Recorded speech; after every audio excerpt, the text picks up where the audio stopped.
കൂട്ടുകാരെ, ഇന്ന് നമുക്ക് ഒരു കഥ കേട്ടാലോ? കഥയുടെ പേരാണ് കിനാവ്. നിങ്ങളൊക്കെ കിനാവ് കണ്ടിട്ടുണ്ടോ? കൂട്ടുകാരി കിനാവ് കണ്ടിട്ടുണ്ടോ? എന്താ കിനാവ് എന്ന് പറഞ്ഞാൽ? കിനാവ് എന്ന് പറഞ്ഞാലേ സ്വപ്നം. കൂട്ടുകാർക്ക് ഇപ്പോൾ മനസ്സിലായോ? നിങ്ങൾ സ്വപ്നം കണ്ടിട്ടുണ്ടോ? ഒരാളുടെ സ്വപ്നമാണ് ഈ കഥ. നമുക്ക് കഥ കേട്ടാലോ? ഒരു കർഷകന് ഒരു ആടുണ്ടായിരുന്നു. കണ്ടോ കൂട്ടുകാരെ, ആടിന് തീറ്റാൻ പോകുന്ന ഒരാളെ? കൂട്ടുകാർ ആടിനെ കണ്ടിട്ടില്ലേ? കർഷകൻ എന്ന് പറഞ്ഞാൽ ആരാ? കൃഷി ചെയ്യുന്ന ആളല്ലേ?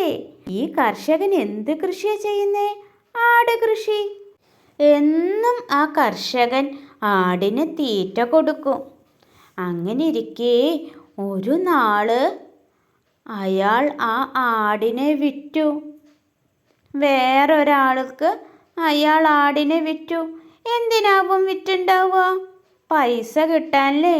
കർഷകന് ഒരു അത്യാവശ്യം വന്നു. എന്തോ പൈസയ്ക്കൊരു അത്യാവശ്യം വന്നപ്പോൾ ഈ കർഷകൻ അയാളുടെ ആടിനെ മറ്റൊരാൾക്ക് വിറ്റു. വിറ്റപ്പോൾ എന്ത് കിട്ടി? പൈസ കിട്ടിയിട്ടുണ്ടാവൂലേ?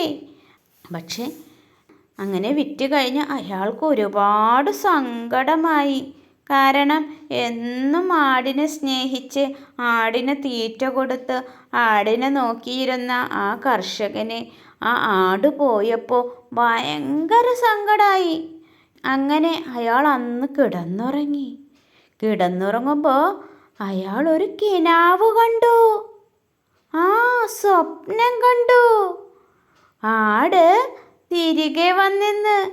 വിറ്റ ആട് അയാളെ കാണാനായി അയാളുടെ അടുത്തേക്ക് തിരികെ വന്നെന്ന് അയാൾ ഉറക്കത്തിൽ ഇങ്ങനെ കിനാവ് കണ്ടു. ഇത് കണ്ട് സന്തോഷിച്ച് അയാൾ എഴുന്നേറ്റപ്പോൾ അയാൾക്ക് മനസ്സിലായി അയാൾ കണ്ടത് എന്താണെന്ന്? സ്വപ്നമാണ്, കിനാവാണെന്ന് മനസ്സിലായി. അയാൾ പിറ്റേ ദിവസം വാതിൽ തുറന്ന് നോക്കിയപ്പോൾ എന്താ കണ്ടത്? ചിത്രത്തിലൊന്ന് നോക്കിയേ, കൂട്ടുകാരൊന്ന് പറഞ്ഞേ, എന്താണ് കണ്ടത്? അയാളുടെ ആട് തിരിച്ചു വന്നു. പിറ്റേന്ന് വാതിൽ തുറന്നപ്പോൾ ഇനി എന്താ നമ്മളവിടെ ഇത്? ആട് തിരിച്ചു വന്നിരിക്കുന്നു. അയാൾക്ക് സന്തോഷമായി. ഓക്കെ, അയാൾ കണ്ട കിനാവ് ശരിയായി.